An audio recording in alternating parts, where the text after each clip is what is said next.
MOL akan selanjutnya memperlonggar kebijakan perihal kedatangan pekerja migran seiring meredanya pandemi di Taiwan. Mulai 15 Maret, PMA boleh melaksanakan pemantauan kesihatan mandiri di rumah majikan, asrama pegawai atau tempat penginapan lain dengan syarat 1 orang per kamar dengan toilet terpisah dan hanya perlu melaksanakan tes cepat kalau bergejala dan hasil tes tidak perlu diunggah lagi ke website MOL. Mulai hari yang sama, PMA juga tidak lagi diharuskan mengunggah catatan vaksinasi. Demi kelancaran program orientasi, PMA domestik baru tetap harus mendaftarkan informasi 5 hari sebelum kedatangan. Tapi untuk PMA sektor industri, termasuk yang bekerja di lembaga perawatan, hanya perlu mendaftar 3 hari sebelum kedatangan, sebagaimana mekanisme sebelum pandemi. Selain itu, PMA yang kembali ke Taiwan setelah pulkam untuk liburan juga tidak perlu dijemput dan tidak usah mendaftarkan lokasi pemantauan kesehatan mandiri. Sinyal kondisi air di Kaohsiung berubah menjadi warna kuning pada tanggal 8. Pemkot mulai memberlakukan pengurangan tekanan air ledeng pada malam hari dan menghentikan penggunaan air tidak penting seperti untuk penyiraman bunga dan pencucian lantai di lembaga pemerintah. 照前年我们发生过的一些抗旱经验，那整个实际的减少可以节约的水量大约有10万吨左右。 Pengaruh kekurangan tekanan air ledeng terhadap perindustrian diperkirakan tidak besar, namun untuk mengurangi pengaruh terhadap penggunaan air masyarakat umum, 2 pabrik pemrosesan air daur ulang di Fengshan dan Linhai akan menambah sumber pasokan air. Di antaranya, pabrik di Fengshan akan meningkatkan volume pasokan air per hari dari 40.500 ton menjadi 46.000 ton. Di lain pihak, pelaku usaha industri Mamin juga tidak terlalu mengkhawatirkan pengaruh kekurangan air jangka pendek. Sementara untuk 242 daerah rawan air minum, termasuk daerah di ujung pipa air atau di daerah lebih tinggi, Biro Sumber Air telah menyiapkan 9 truk air untuk mencukupi kebutuhan. Kendati demikian, warga dianjurkan bersama-sama menghemat air untuk mengantisipasi terjadinya krisis air.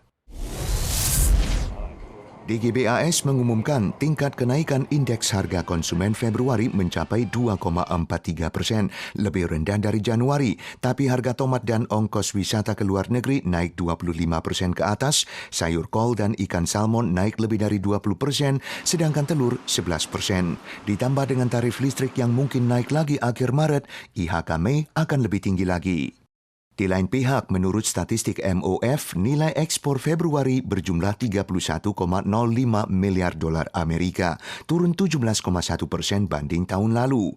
Ini adalah penurunan berturut-turut sepanjang 6 bulan, juga penurunan lebih dari 2 digit berturut-turut 4 bulan.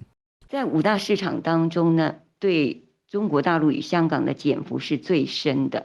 高达30%，主要是反映整个全球的电子产业的景气走弱。 Sementara itu, statistik MOF juga menunjukkan nilai impor Februari berjumlah 28,7 miliar dolar Amerika, turun ke titik terendah dalam 24 bulan.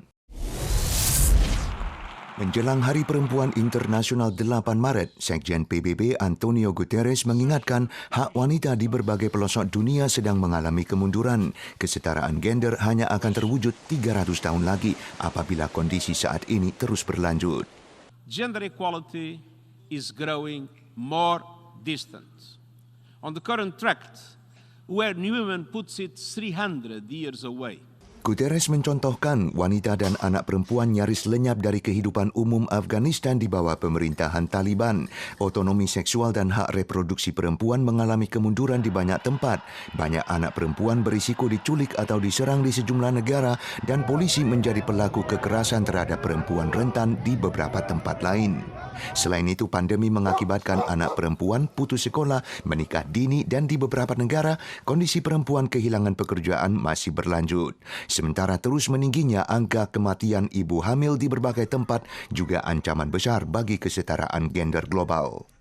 Menurut Guterres, sistem patriarki selama ratusan tahun terakhir telah memicu kesenjangan gender yang serius. Dia menyerukan semua pemerintah untuk menghadapi masalah ini dan memastikan bahwa perempuan memiliki kesempatan yang sama.